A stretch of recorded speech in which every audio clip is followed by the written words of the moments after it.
भोपाल की वो भयंकर रात दुनिया का सबसे बुरा इंडस्ट्रियल डिजास्टर में गिना जाता है, जहां 15,000 लोगों की मौत तो हुई, मगर वहां जो भी बच्चा पैदा उस समय हुआ वह डिसेबिलिटी के साथ पैदा हुआ। इससे बड़े दुख की बात क्या हो सकती है। आज हम द रेलवे मैन के एपिसोड नंबर 2 को एक्सप्लेन करेंगे। अगर आपने पिछला एपिसोड नहीं देखा है तो लिंक डिस्क्रिप्शन बॉक्स में दिया गया है। अगर आप हमारे काम को अप्रिशिएट करते हैं तो चैनल को लाइक, शेयर, सब्सक्राइब करना ना भूलें। मैनेजर कमरुद्दीन की मौत के बाद MIC गैस आसपास के एरिया में फैलने लगती है। भोपाल जंक्शन पर स्टेशन मास्टर की मुलाकात बलवंत यादव से होती है, जो अपने आप को एक हवलदार बताता है, मगर वह असल में एक चोर है जो स्टेशन में लोगों को ठगता है। इस वक्त वह भोपाल जंक्शन की तिजोरी से पैसा चुराने भोपाल आ रखा होता है। गैस फैलने की वजह से इमाद, जो कि इस वक्त स्टेशन में ड्यूटी पर होता है, वह इंजन डिब्बे के अंदर रहकर देखता है कि वहाँ के वर्कर बेहोश होकर गिर रहे हैं। जब वह इंजन डिब्बे का दरवाजा खोलकर बाहर आने लगता है, तभी उसे हवा में एक अलग सी बदबू का एहसास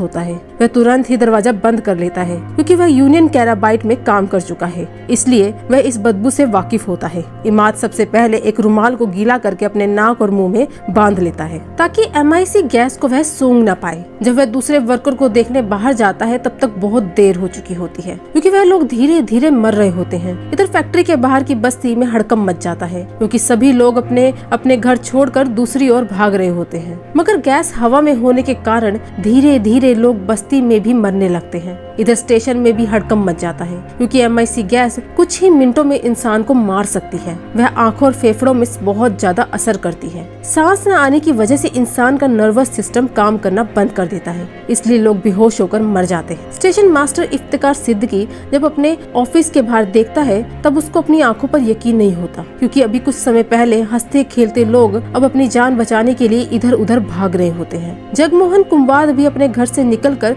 कमरुद्दीन के घर जाता है 1982 की सेफ्टी फाइल लेने के लिए, मगर वह रास्ते में लोगों को मरते हुए देखता है। कुछ मिनटों के लिए वो भी इस भयंकर नजारे को देखकर सुन पड़ जाता है। जब फैक्ट्री के हेड मैथसन को इस सिचुएशन के बारे में पता चलता है, वह फैक्ट्री के सारे गेट क्लोज करने का ऑर्डर देता है और बोलता है जब तक अमेरिकन कंपनी से ऑर्डर नहीं आते कि इस सिचुएशन में हमें क्या करना है, तब तक कोई भी किसी को कुछ नहीं बताएगा। सबके सब चुप रहेंगे। स्टेशन पर इफ्तिकार सिद्दीकी बलवंत यादव की मदद से बचे हुए लोगों को वेटिंग रूम में ले जाता है, जहां चारों तरफ से खिड़की और दरवाजे बंद कर लिए जाते हैं, ताकि बाहर की हवा या कहीं MIC गैस अंदर ना आ सके। वेटिंग रूम में मौजूद लोगों को समझ नहीं आ रहा होता यह सब क्या हो रहा है। सब बहुत ज्यादा परेशान और घबरा रखे होते हैं। इफ्तिकार सिद्दीकी सबको शांत करने की कोशिश करता है। तभी इमाद इंजन वाला डिब्बा चलाकर मेन स्टेशन तक लेकर आता है, और वह स्टेशन मास्टर इफ्तिकार को देखकर वेटिंग रूम में आकर सबको बताता है कि यह एक तरह की जहरीली गैस है, जिसका कोई इलाज नहीं है। यह बात सुनकर वहाँ पर मौजूद लोग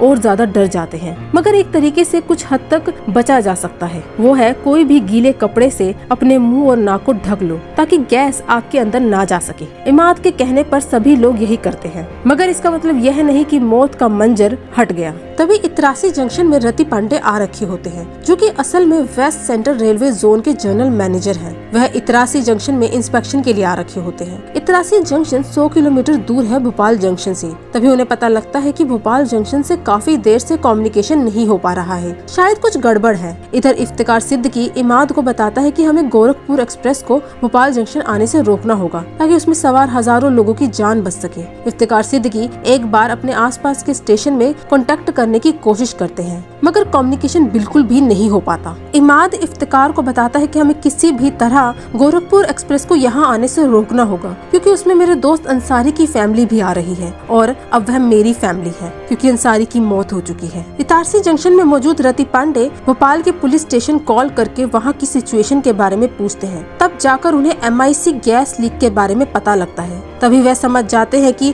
उन्हें गोरखपुर एक्सप्रेस को वहाँ पहुँचने से रोकना होगा, वरना हजारों लोग मारे जाएंगे। रति पांडे भोपाल जंक्शन से 16 किलोमीटर दूर सुखी सवनिया स्टेशन में कॉल करके बोलते हैं कि उन्हें गोरखपुर एक्सप्रेस वहीं पर रोकनी है, मगर जैसे ही वहाँ का मैनेजर रोकने जाता है, तब तक गोरखपुर एक्सप्रेस वहाँ से क्रॉस हो जाती है, और यहीं पर द रेलवे मैन का एपिसोड नंबर 2 खत्म हो जाता है। हम जल्द से जल्द नेक्स्ट एपिसोड लेकर आएंगे, तो आप चैनल को सब्सक्राइब जरूर कर लें, ताकि वीडियो की नोटिफिकेशन आप तक पहुँच सके। Thank you.